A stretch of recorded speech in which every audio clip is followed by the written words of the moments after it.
Ahora sí, le doy la palabra, doctor Ramón, no antes sin hacerle una pregunta que me parece inquietante, y es, ¿por qué usted, doctor Ramón, siendo un eximio profesor de Derecho Procesal, se ha dedicado a escribir sobre este apasionante tema que es las relaciones interpersonales en el Código de Policía?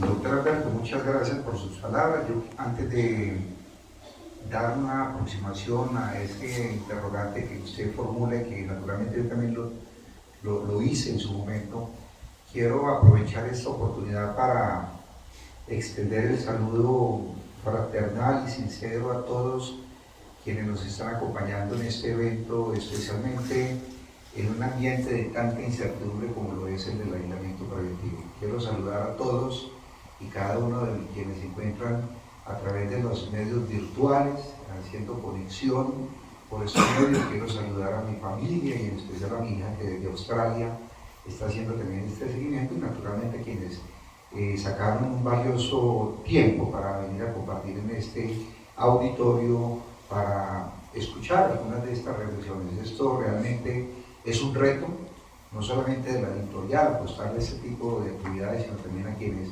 han respondido de manera proactiva a la invitación generosa que la misma editorial hizo extensiva para venir a compartir aquí algunas de las reflexiones en punto de este libro. Y quiero, en segundo lugar, hacer alusión a algo que me parece que es de vital importancia. Este libro, si bien es producto de unas reflexiones de orden académica que he venido desarrollando a lo largo de 7 años, que es el periodo en el que estoy vinculado con la Universidad Externa de Colombia, que es, entre otras cosas, la universidad donde a nivel postgradual se está reivindicando el estudio del derecho policivo. He tenido la posibilidad de direccionar la asignatura de procesos policivos, y esa interacción con los estudiantes y con la cotidiana actividad que supone las relaciones intersubjetivas me llevó a plantear una serie de propuestas de orden académico que hoy están recogidas en esta obra. Y en ese propósito, pues, es una obra que se consolida además en un periodo que es crítico, que es lo que denominamos el periodo de aislamiento preventivo. Debo aceptar que desde el mes de marzo, cuando se tomó la decisión de aislarnos, por razones que todos conocemos, aproveché los tiempos libres, que son realmente pocos, para hacer esa serie de propuestas que hoy me permiten sacar por conducto y con la colaboración de la editorial Doctrina y Ley este documento que me parece que va a ser muy útil para el desarrollo de la cátedra y especialmente para generar una nueva realidad, que es la realidad del derecho de policía. Y bajo esa premisa también quiero aprovechar para reivindicar la dedicatoria con la que sale este libro. Usualmente las dedicatorias de mis obras siempre están orientadas a mi familia. Sin embargo, debo reconocer que sufrí un impacto muy fuerte con la pérdida de un gran amigo, un gran colega, un reconocido profesor y tratadista de Derecho Procesal, el doctor Marcel Silva Romero, recientemente fallecido, y aproveché para insertar también dentro del libro una dedicatoria muy especial, no solamente para él, sino para muchos de quienes han padecido el rigor de este virus. Hoy, en estos momentos, se está celebrando la misa lamentable y el fallecimiento del doctor Fernando Jiménez, también un profesor muy reconocido en el Colegio de Dinamarca, compañero por espacio de 15 años en la academia, y otra serie de profesores que, como lo hablábamos, Alberto, infortunadamente, no solamente la pandemia, sino también el aislamiento nos privó de la pluma y de la calidad académica de cada uno de ellos. Para ellos es un sentido homenaje, es un reconocimiento de la importancia que jugaron en esta dinámica de la academia, y bajo esa premisa entonces entro a responder su interrogante. ¿Por qué un procesalista entra a hablar del derecho de policía? Yo voy a tomar como punto de partida una pregunta que suelo yo formular siempre a mis estudiantes de derecho de policía o de procesos policíacos. Y la pregunta es muy sencilla, y es que siempre requiero que levante la mano el estudiante que tiene o actúa o interviene o aplica derecho de policía. Y me sorprende que ninguno levanta la mano. Seguramente la levantarán 1 o 2 porque están vinculados con alguna alcaldía o con una inspección de policía y lo expresan. Yo interactúo con el derecho de policía porque ejerzo esa función y esa actividad. Sin embargo, cuando yo los hago reflexionar realmente frente a la realidad del derecho de policía, pues la respuesta que yo esperaría de todo el colectivo es que todos levanten la mano. Porque en efecto, esa es la esencia del derecho de policía. El derecho de policía compromete a todos los individuos sin importar ningún tipo de sexo, condición, raza. ¿Por qué? Básicamente por uno de los presupuestos sobre los cuales se erige toda esta estructura normativa que reposa en la Ley 1801 del 2016, y es el concepto de la convivencia. Esa sin duda es la columna vertebral de la nueva normativa que nos plantea el Código. Como muy bien lo planteaba doctor Alberto, esta normativa se mueve dentro del concepto de Estado Social de Derecho, el concepto antropocéntrico del sistema que gira en torno al individuo, pero que a la par, bajo el modelo de Estado Social de Derecho, se erigen como principios fundantes de esa categoría los 4 pilares que menciona el artículo primero, siendo uno de ellos de importancia el de la solidaridad. Y es ahí donde arranca entonces todo el discurso del derecho de policía a partir de este principio de la solidaridad que genera dentro del concepto de la corresponsabilidad, lo que usted muy bien planteaba en punto de los deberes de las personas, los deberes de los ciudadanos. Y es ahí entonces donde entra a articular el concepto de la convivencia. Fíjense que cuando uno revisa el contenido de la Constitución, no encuentra un referente expreso en la convivencia. Pero de una u otra manera, cuando el artículo primero indica que el fin último del modelo es garantizar la convivencia pacífica y el orden justo, de una u otra manera está reivindicando el fin último de todo el sistema, que es lo que usted muy bien planteaba, y es garantizar esa convivencia pacífica. ¿Y qué es la convivencia pacífica? Y hasta dónde ese imperativo, porque paradójicamente el código le da el carácter de deber, un deber de carácter cívico en el artículo 26. ¿Y qué es la convivencia pacífica? Pues básicamente la interacción, ¿qué es la convivencia bajo esa premisa? La interacción pacífica, armónica y respetuosa, de carácter intersubjetiva, es decir, que vincula a los sujetos adscritos a un modelo de organización, pero además la relación de ellos con los bienes y con los seres de la naturaleza, lo que tradicionalmente se han conocido como los seres sintientes.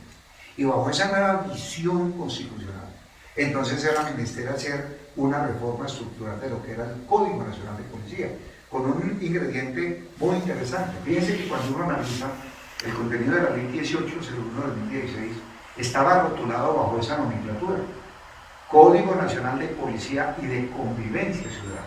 Y sin embargo, la Ley 2000 de 2019 le cambia la nomenclatura para referenciarlo ahora entonces como un Código Nacional de Seguridad y de Convivencia Ciudadana. Y eso es un cambio también estructural que busca entonces orientar cuál es el fin último del sistema. ¿Por qué? Porque si uno verifica ese concepto de policía, que tiene como raíz etimológica la politeia, como modelo de organización, pues uno puede perfectamente indicar que el sistema normativo que se mueve dentro del derecho de policía es fundamental en todo tipo de organización. No podemos concebir una organización sin un sistema que regule y que marque las reglas de convivencia de ese modelo. Miren ustedes como, por ejemplo, la organización primigenia o básica como lo es la familia. Es precisamente un modelo de organización que se rige por unas reglas y por unos principios que están trazados por el padre de familias, por los padres de familia, para garantizar que esa relación sea pacífica, armónica y respetuosa. Y no estamos hablando en estricto sentido de normas de carácter policial. ¿Y qué no decir de la empresa? ¿Y qué no decir de la universidad y del propio Estado?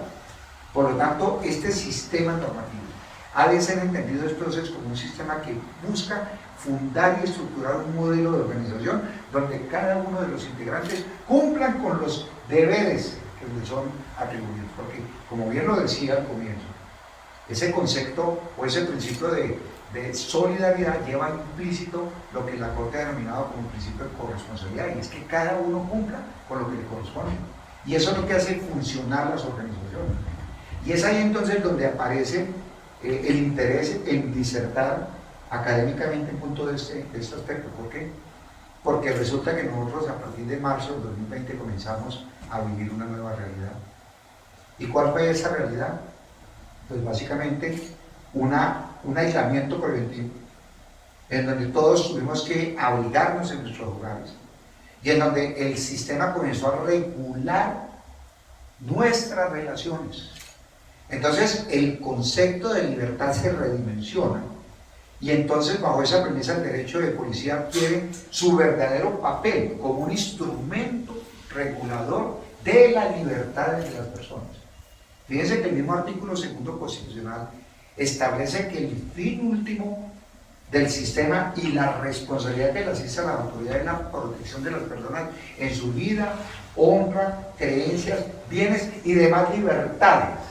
Por lo tanto, es el derecho policial un instrumento regulador de esas libertades. Y de una u otra manera lo que está aconteciendo hoy en el modelo de pandemia. De hecho, yo lo planteo en la introducción del libro. Yo quiero que se imaginen qué hubiera pasado de la sociedad si no estuviera arreglado por un sistema o por un sistema normativo como el derecho de policía, amén de las dificultades de carácter tecnológico.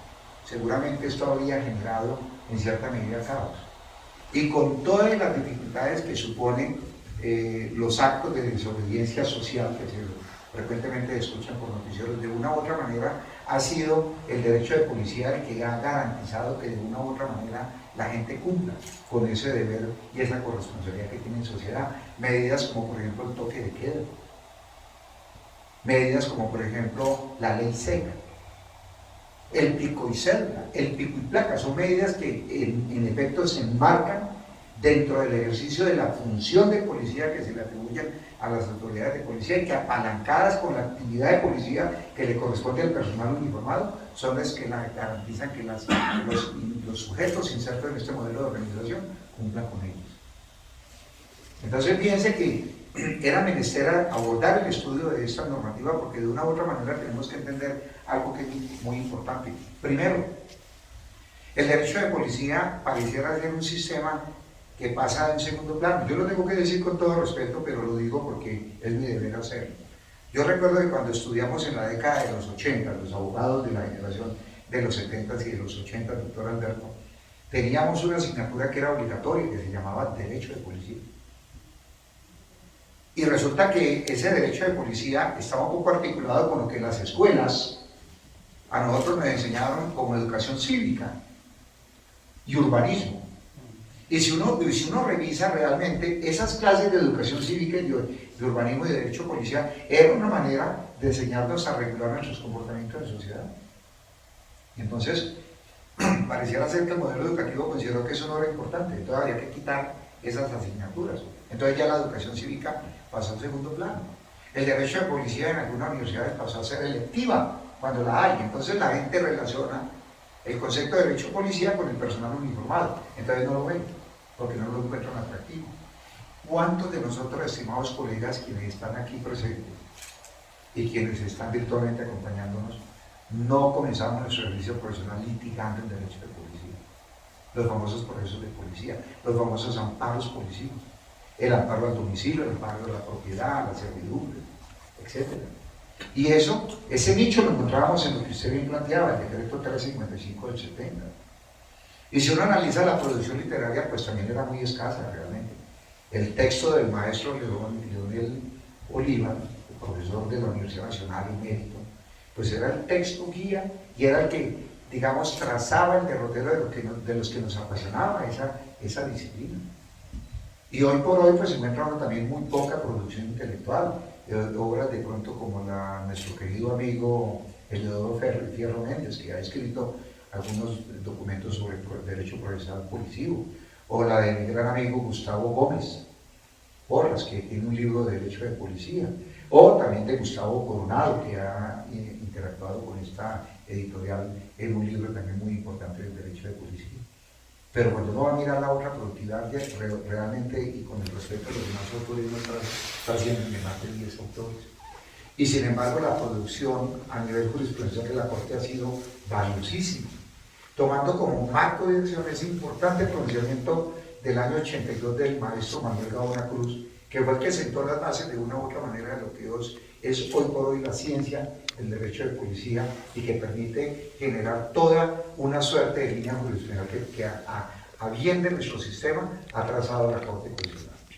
Y fueron esas consideraciones entonces las que me llevaron a plasmar estas ideas, porque yo vuelvo y pregunto, ¿qué hubiera sido de nuestra sociedad de no haberse contado con un régimen policivo? Y de una u otra manera, reitero, con todos los actos de desobediencia, la gente entiende el valor del respeto que tiene cumplir con esas directrices. Seguramente yo tendría que atenerme a las consecuencias que genera el salir cuando hay toque de queda, o cuando ingesto alguna bebida abriendo ley seca, por ejemplo, o cuando decido simplemente ir respetando los direccionamientos que me trazan las autoridades de policía. Entonces, esa es sin duda la importancia que adquiere hoy el derecho de policía.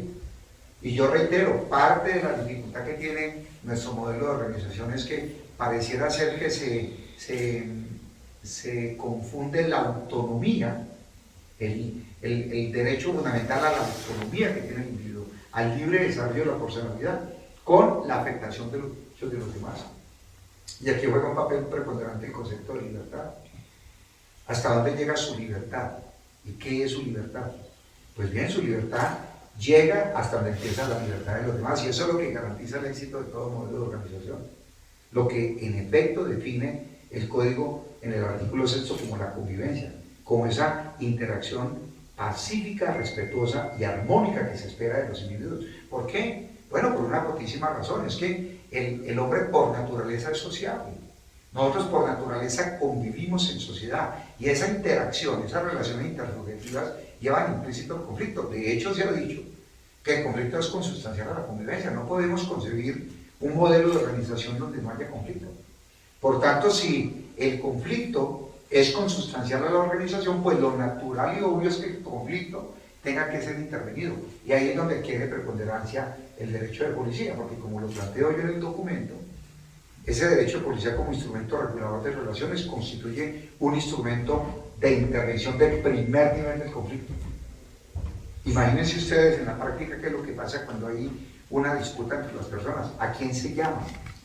Usted no llama a un fiscal, usted no llama a un juez, usted llama al personal uniformado de la Policía Nacional, que son los llamados a hacer esa intervención del primer nivel del conflicto, pero dentro de lo que usted planteaba, el marco del respeto de los derechos humanos y del debido proceso. Y de una u otra manera, esta normativa contenida en la ley 1801 puede tener varias fortalezas. Voy a indicarlas porque de una u otra manera están relacionadas con lo que yo he denominado los comportamientos contrarios a la convivencia. Y esto es un ingrediente muy importante para comprender la estructura del Código Nacional de Seguridad y Convivencia Ciudadana. Lo que anteriormente se denominaba contravención, en vigencia del decreto 355 del 70. ¿Qué era la contravención? Pues básicamente la contravención es la infracción o afectación de la norma objetiva, es decir, la que señala una conducta y genera una consecuencia. Contravención. Y las contravenciones usualmente cuando se cometían iban acompañadas ¿de qué? De una multa. Por ejemplo, prohibido arrojar basura. Pues bien, ese concepto contravencional cambia la nueva visión.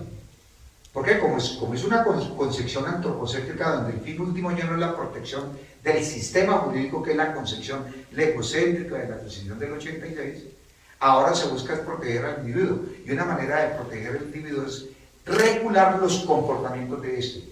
¿De qué forma? Cuando estos son contrarios. Por eso el valor de la ley 1801 radica en eso. Uno puede perfectamente encontrar un avance muy importante en la estructura de la normativa. En una primera parte, que yo denomino en mi escrito como la parte dogmática, se orienta precisamente en el propósito de describir cuáles son esos comportamientos contrarios a la convivencia. Es decir, cuáles son esas conductas que realizadas por el sujeto son foco de conflicto. Entonces uno puede perfectamente describir algunas que se han convertido como comportamientos normales, porque infortunadamente el mal comportamiento termina siendo como que la buena práctica, que es absolutamente absurdo. Entonces, comportamientos tan elementales como esto, las riñas callejeras, pues las riñas callejeras entran a regular el código como un comportamiento contrario. ¿Para quién? Para quien ejecuta la riña. Por ejemplo, el arrojar las basuras o sacar las basuras en horarios no permitidos es un comportamiento contrario que afecta ¿qué? El medio ambiente. Entonces la persona que va por la calle simplemente decide botar el papel en el sifón y aquí no pasa nada, porque no hay quien me lo regule. Pues señor, ese comportamiento es contrario a la convivencia. La ingesta de bebidas alcohólicas en la calle, eso es una manera también de afectar la convivencia. Y otra suerte de comportamientos soportados, por ejemplo, en el concepto de la libre autonomía de la voluntad, el consumo de alucinógenos, de estupefacientes en el espacio público, también comportamientos contrarios. ¿Y qué hay que hacer con esos comportamientos? Pues que hay que intervenirlos. Y eso entonces me lleva a la segunda parte del código, que es la parte que yo denomino como parte orgánica. Parte orgánica que responde a lo que yo en el mismo libro planteo como el concepto de bolas de justicia. Voy a explicarlo de manera muy sencilla para que lo podamos entender en el contexto al que quiero llegar. La Corte Constitucional Colombiana, en la sentencia C1195 de 2001, habla de las olas de justicia como unas estrategias que se adoptan para hacer efectivo el derecho fundamental de acceso a la justicia. Y en ese contexto habla de 4 olas. Yo no voy a mencionarlas todas, pero voy a citar la tercera ola, que es la más importante realmente. La Corte habla de 2 estrategias que se permean en esa tercera ola. La primera de ellas es la inserción de modelos de justicia informal. ¿Y qué son los modelos de justicia informal? Pues básicamente son modelos que buscan incentivar la resolución del conflicto a través de mecanismos alternos, como por ejemplo la conciliación, la mediación, la amigable composición. Pues bien, el Código Nacional de Policía, contenido en la ley 1801, hoy Código Nacional de Seguridad y Convivencia, establece la conciliación y la mediación como un mecanismo alternativo para surtirse en los procesos de policía. Eso es novedoso. De hecho, invita al personal uniformado a que haga uso de la mediación. Y eso es bien importante porque es una manera de humanizar el conflicto. Entender que el mecanismo alternativo es sin duda la mejor herramienta porque es una manera de restablecer el tejido social. Y eso es una expresión de la tercera ola. ¿Y qué no decir de la otra dimensión? Que es el fortalecimiento de los modelos de justicia a través de la adopción de procedimientos expeditos. ¿Y qué es un procedimiento expedito? Básicamente un procedimiento que le ofrece al coasociado 2 particulares efectos. Primero, la sensación de que es fácil de transitar por él. Eso es un procedimiento expedito. Pero también la percepción de que es eficaz. Y la eficacia se mide desde el punto de vista del resultado y desde el punto de vista de la duración del proceso. Y el código le apunta a eso. ¿Por qué? Porque desde el punto de vista procedimental instrumenta un proceso verbal único de policía. Y con esa estructura busca darle orden a lo que brillaba por su ausencia en el Código de Policía de la década de los 70. Era un código que no tenía una estructura procedimental clara y que podría perfectamente afectar esta garantía procesal de las formas propias de cada juicio, que constituye uno de los pilares fundantes del debido proceso del artículo 24. Pues el código en efecto le apunta en el artículo 213 a ese modelo, a un proceso verbal único que se bifurca en 2 tipos de procesos, que es el proceso verbal inmediato y el proceso verbal abreviado. Y es en este primer proceso, el proceso verbal inmediato, donde entra a jugar un papel preponderante las autoridades de policía, entiéndase el personal uniformado. Voy a explicarlo en términos muy sencillos. Cuando uno analiza la estructura del código, lo que hace el código entonces es atribuirle al personal uniformado facultades para surtir y tramitar ese proceso verbal inmediato. ¿En relación con qué comportamientos? Los comportamientos que son de cotidiana ocurrencia en nuestra sociedad. Entonces, el vecino que le gusta escuchar música, pues ¿cómo le parece que si le gusta escuchar música a alto volumen y llega el personal uniformado a golpearle a su puerta, este personal uniformado lo que está haciendo es aplicando el proceso verbal inmediato? O sea, de una u otra manera lo que lo está invitando, en los términos que plantea el propio código, es a que exponga los descargos, porque se le está indicando un comportamiento que es contrario a la convivencia, y ese ruido es excesivo. Y fíjense entonces que desde ahí plantea entonces el modelo una actuación que debe estar surtido por principios tan importantes como el de la publicidad. Por eso es permitido, por ejemplo, que la persona que sea objeto de un tipo de actuación de esa naturaleza, que la grabe.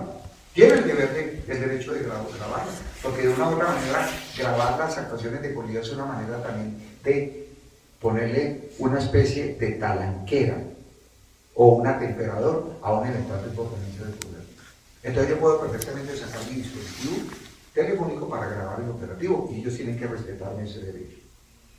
Entonces se le está atribuyendo a quienes en principio cumplían actividad de policía, entendida la actividad de policía como la ejecución material de las órdenes de policía, se le está atribuyendo lo que yo denomino una especie de función sui generis de policía, porque ellos pueden entonces rituar el proceso y se les atribuye inclusive la facultad de imponer comparendos. Eso es nuevo. Y si la ciudadanía no entiende eso, entonces vamos a llegar al tristemente récord del ciudadano que tiene el mayor número de comparendos en el país, como si eso fuera entonces una competencia. Y lo que realmente está aconteciendo es que ese comparendo, ese historial de comparendos de ese ciudadano, lo que está demostrando en la práctica es que es un mal ciudadano. Es decir, un ciudadano que no está cumpliendo con el deber de solidaridad y correlativa corresponsabilidad que le impone el modelo. Entonces la pregunta es, ¿acaso merece ese mismo ciudadano que es desordenado y que no respeta las reglas de convivencia el mismo tratamiento del ciudadano que hace las cosas bien? Pues la respuesta es que no. Y entonces el Estado puede entrar a regular bajo qué previsiones puede esa persona que está desatendiendo las directrices del modelo organizacional privarse de ciertos privilegios. Por ejemplo, procesos de contratación. Entonces vamos a verificar si no tiene un antecedente de mal ciudadano, ¿cómo le vamos a adjudicar un contrato? ¿Cómo explicamos esto? ¿Cómo podemos hacerlo? Ese es el efecto. De una u otra manera se está invitando al ciudadano que vuelva por lo que históricamente nosotros vivimos, las buenas costumbres, el respetar, el respetar. Yo quiero contar esto como una anécdota que es coloquial, pero yo se la cuento a mis estudiantes y quiero que ustedes la sepan también, porque es coloquial y porque seguramente a muchos nos habrá pasado. Entonces, en alguna oportunidad cuando estábamos en el modelo de presencialidad, iba yo para una universidad, una clase, y delante de mí iba un ciudadano, y el ciudadano destapó llevaba un paquete que destapó, lo destapó, y simplemente cogió a la altura de la Universidad del Rosario, cogió el papel, lo enrolló y lo tiró al sifón, así, con toda la caminería del caso.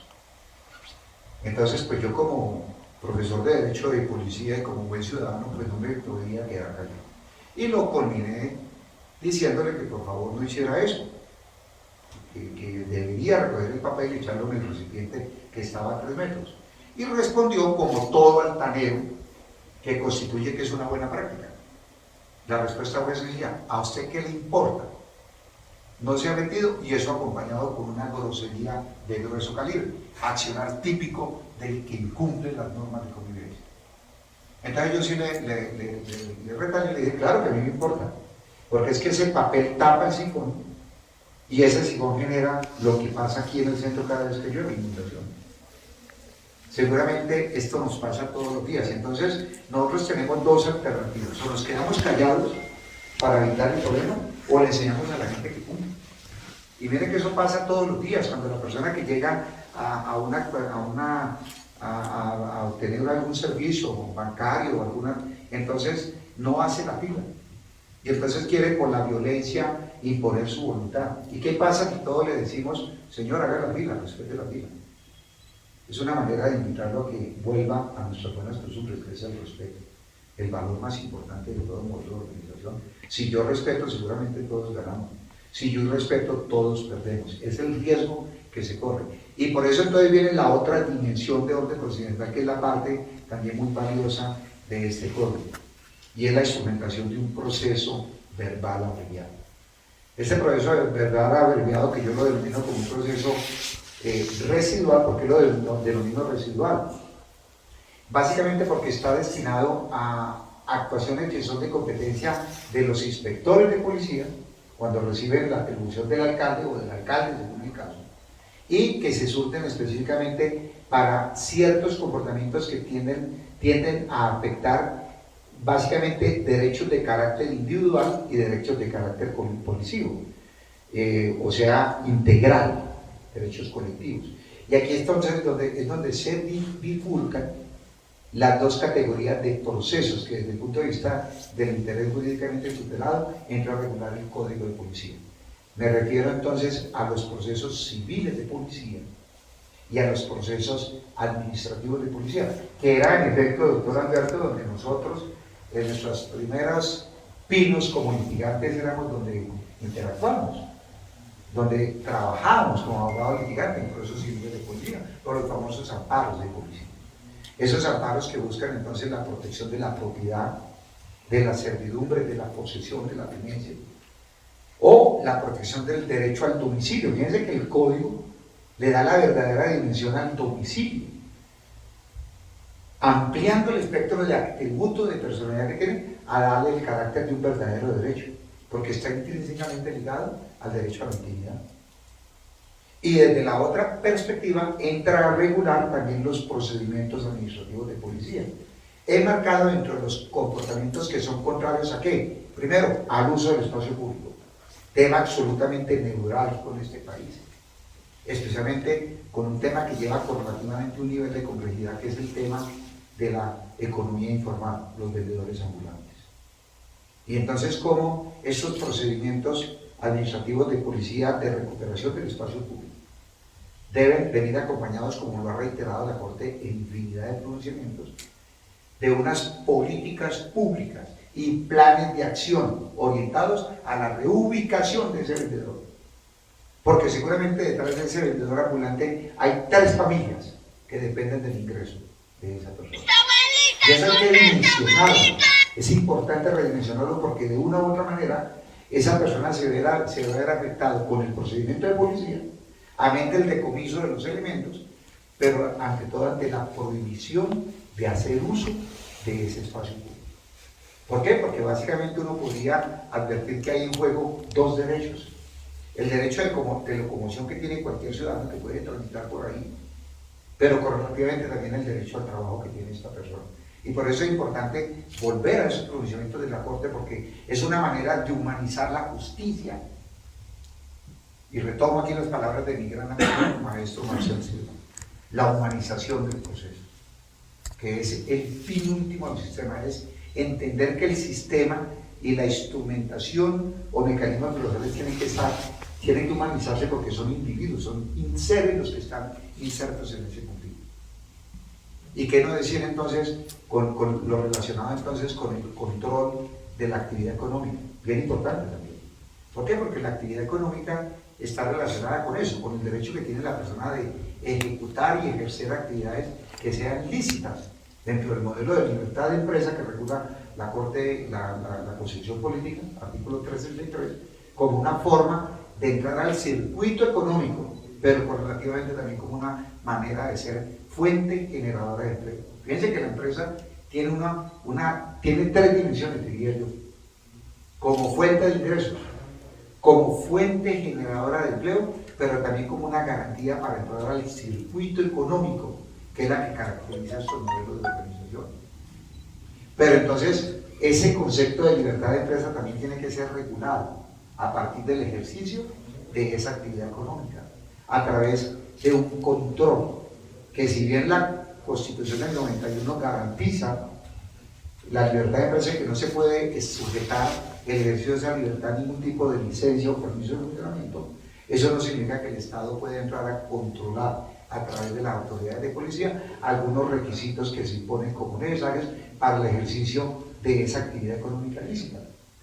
Aspectos tan elementales como, por ejemplo, las certificaciones que en materia de seguridad industrial imponen para establecimientos de comercio. Estos letreros que nosotros vemos en muchos establecimientos de este orden, como la salida de emergencia, las camillas posicionadas en cierto punto, etcétera, el botiquín, eso forma parte de esa política de control que se tiene.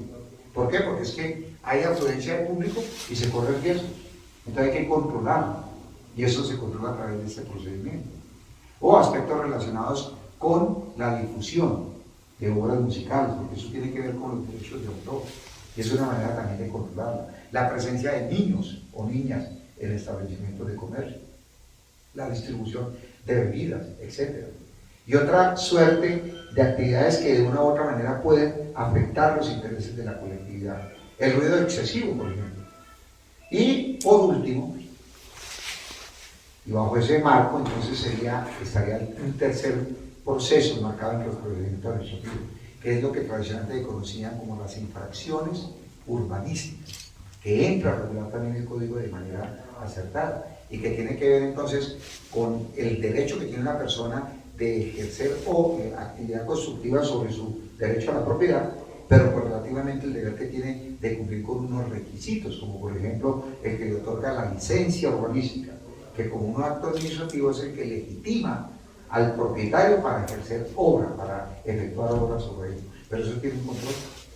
Y ese control es el que se regula a partir, en efecto, de este proceso administrativo de policía, que tiene que ver entonces con infracciones urbanísticas. Es cuando se afecta la unidad urbanística que pretende el modelo. ¿Por qué? Porque también esto está intrínsecamente relacionado con los planes de ordenamiento territorial, que terminan también siendo expresión de políticas públicas trazadas dentro de los modelos de organización, especialmente dentro de la organización municipal y territorial del país. Esas consideraciones, y ya para concluir, son las que me permiten entonces entregar a la comunidad académica esta obra, que básicamente son unas reflexiones hechas desde lo constitucional y especialmente enmarcadas dentro de lo procedimental, y ahí respondo entonces a su interrogante. Quise imprimirle a esta obra el importante carácter de las instituciones que integran el derecho procesal y particularmente el debido proceso. ¿Por qué? Porque en efecto estas actuaciones y estos procedimientos tienen que venir acompañados del respeto de este derecho fundamental que trae el artículo 29 con los ingredientes integradores que lo conforman. Es decir, el sinnúmero de garantías, prerrogativas, principios que en el orden de 25 encuentran ustedes en ese artículo 29. Por lo tanto, la reflexión y la invitación a toda la comunidad, no solamente académica, sino para toda la ciudadanía, porque esto es útil también a las personas, que apropien la lectura de este documento, que se acerquen al Código de Policía. ¿Por qué? Porque es que el Código de Policía yo lo denomino como un manual de convivencia. ¿Por qué es un manual de convivencia? Porque básicamente es un marco normativo que le marca el derrotero a las personas de cómo deben ser sus comportamientos a partir de la descripción negativa que de ellos se hace. Fíjense que el código habla de comportamientos contrarios a la convivencia. Yo los invito a todos y todas a que se aproximen a ese código con la visión del ciudadano, no con la visión del abogado, porque a veces se cree que los códigos comprometen a los abogados. Yo creo que los códigos de este estirpe deben comprometer a toda la colectividad. Y es lo mínimo que debería tener un ciudadano para hacer de este país personas que entiendan que tienen un nivel de corresponsabilidad. ¿Cómo añoro que se rescaten y se reivindiquen estas cátedras de la urbanidad, de urbanismo, el derecho cívico, y que se retomen en las instituciones universitarias el derecho de policía para que aprendamos y retomemos, desaprendamos para aprender a vivir en comunidad y garantizar como colofón de ello el cumplimiento de ese imperativo señalado en el artículo 26 del Código Nacional de Seguridad y Convivencia Ciudadana, el deber de convivencia. Entendida la convivencia como la interacción pacífica, armónica y respetuosa entre las personas, con los bienes y con el medio ambiente. Esas serían mis reflexiones. Muchas gracias a todos los que me están escuchando, porque es importante y valioso esta consideración. Doctor Peláez, tenemos una pregunta de uno de nuestros espectadores, es Jorge Carrillo, de manera breve. Él quiere saber por qué solo en Colombia la única universidad que tiene especialización en Derecho de Policía es la misma policía. Mira, es una muy interesante pregunta.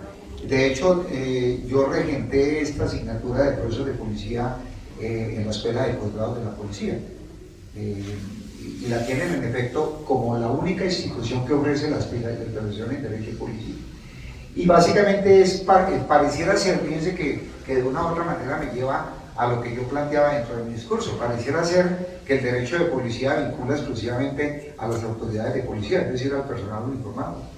Muy excepcionalmente al que es inspector de policía, cuando resulta que el inspector es el que aplica ese instrumento. Ahora, había que ver bajo qué visión en una época se nombraban los inspectores de policía. Hoy, afortunadamente, son personas que entran por concurso. En Bogotá, hasta hace muy poco, tuve la oportunidad de dictar un proceso de capacitación para inspectores de policía que entraron por concurso. Pero de una u otra manera, mi estimado doctor Carrillo, estas reflexiones contenidas en este libro y esta nueva normativa lo que nos permite entonces es ampliar el espectro para que no solamente se inserten en los pensos la asignatura de Derecho de Policía, sino que también las universidades comiencen a trabajar en propuestas académicas de ese orden. Especialización en Derecho de Policía, en el entendido que esto no vincula solamente al personal uniformado, sino que vincula no solamente a las autoridades de policía, me refiero a los alcaldes, a los gobernadores, al propio presidente, y también incluye naturalmente a toda la ciudadanía. ¿Por qué? Porque de una u otra manera este derecho de policía nos compromete a todos. Muy importante la apreciación que hace nuestro compañero que está en línea a través de estos medios virtuales. Muchísimas gracias. Muy bien.